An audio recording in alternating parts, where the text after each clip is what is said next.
Today we are going to study about civil disobedience movement.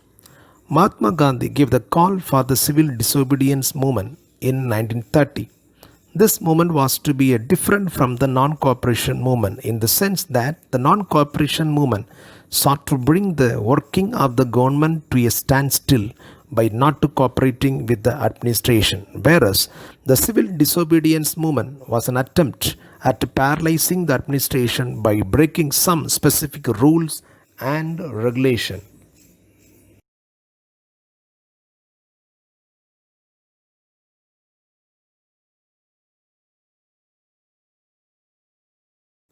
In this video, we are going to learn what are the circumstances leading towards the civil disobedience movement in our India.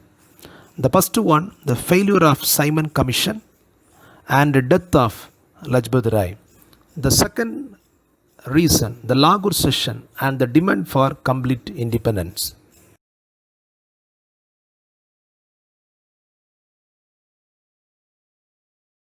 The first cause behind of civil disobedience movement is the reaction against the Simon Commission and the anger born out the death of Lajpat Rai. In November 1927, the British government appointed the famous commission called Simon Commission.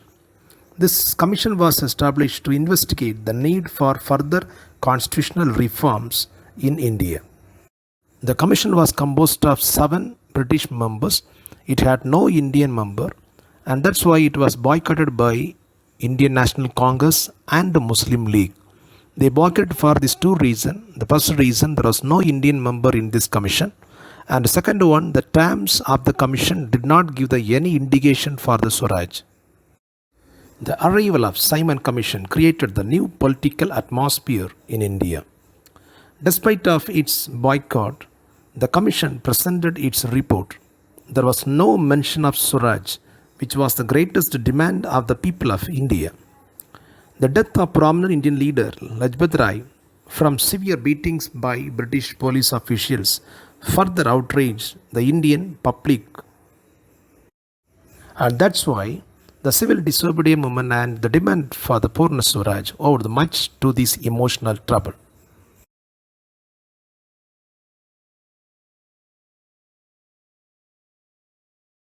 The second important reason behind of the civil disobedience movement is the Lahore session and the demand for complete independence. Instead of giving any definite assurance of dominion status, the Viceroy announced that the Roundable Conference of all political parties would be held in London to discuss the recommendation of the Simon Commission. This did not satisfy the Congress leaders. The radicals within the Congress, led by Pandit Jawaharlal Nehru and Subhash Chandra Bose, became more assertive.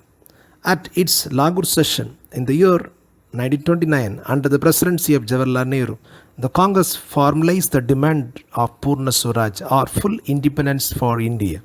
It was declared that January 26, 1930 would be celebrated the Independence Day, when the people would take the pledge to struggle for complete independence. But the celebration attracted very little attention. The Congress passed the resolution boycotting the Roundable Conference, withdrawal of all possible association from the British government. So the Mahatma Gandhi had to find a way to relate this abstract idea of freedom to more concrete issues of everyday life. He took the step to launch the program of civil disobedience movement.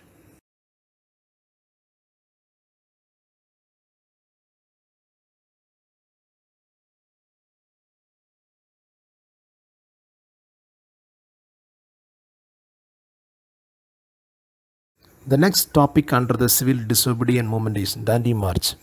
This marked the beginning of civil disobedience movement. Dandi March. On 12th March 1930, Gandhi along with his 78 followers began this historical march. The march was over the 200 miles from Gandhiji's ashram. Thousands came to hear the Mahatma Gandhi. Wherever he stopped, he told them what he meant by Swaraj and urged them to peacefully defy the British. On 5th April, he reached Dandi, and on 6th April, he ceremonially violated the salt law. by manufacturing salt by boiling the sea water. Gandhiji's campaign against salt law was a signal to disobey the government laws. Gandhiji had selected mainly salt law as his target, as salt tax affected all sections of people, especially the poor. The movement was spread throughout India. The people broke the salt laws by making the salt or buying the illegal salt. The salt was sold illegally all over the host of India. What had begun the salt satyagraha quickly grew into the mass satyagraha. This marked the beginning of civil disobedience movement.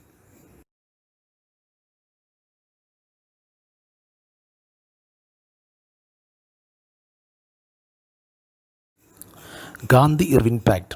Since the satyagraha could not be suppressed, the government through the Tej Bahadur Sapru and Jaigar started to negotiation with Gandhiji in jail.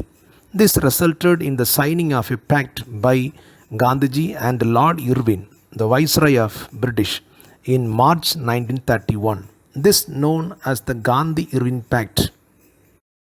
The Gandhi-Irvin Pact was signed on March 5, 1931.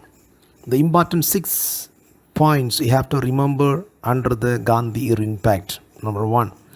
Withdrawal of all ordinances issued by the British government imposing the curbs on the activities of Indian National Congress. Number 2.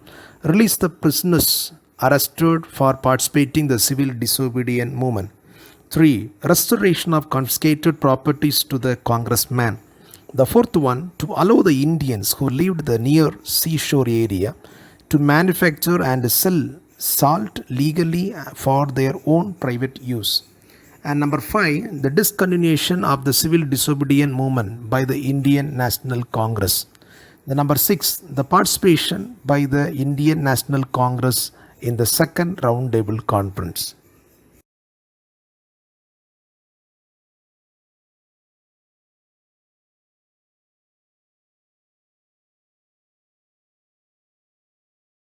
The Second Roundable Conference 1931.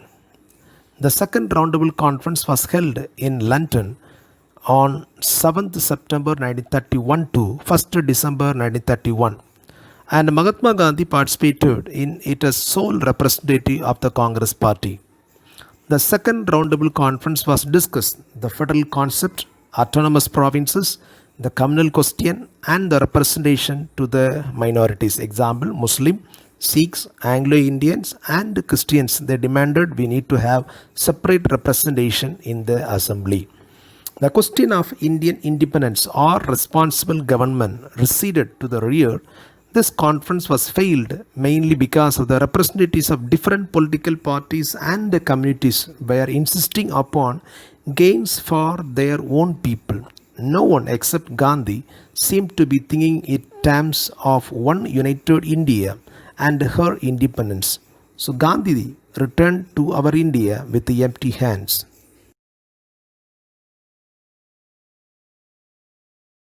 In this video, we have learned the two causes behind the civil disobedience movement and also some events related to the civil disobedience movement.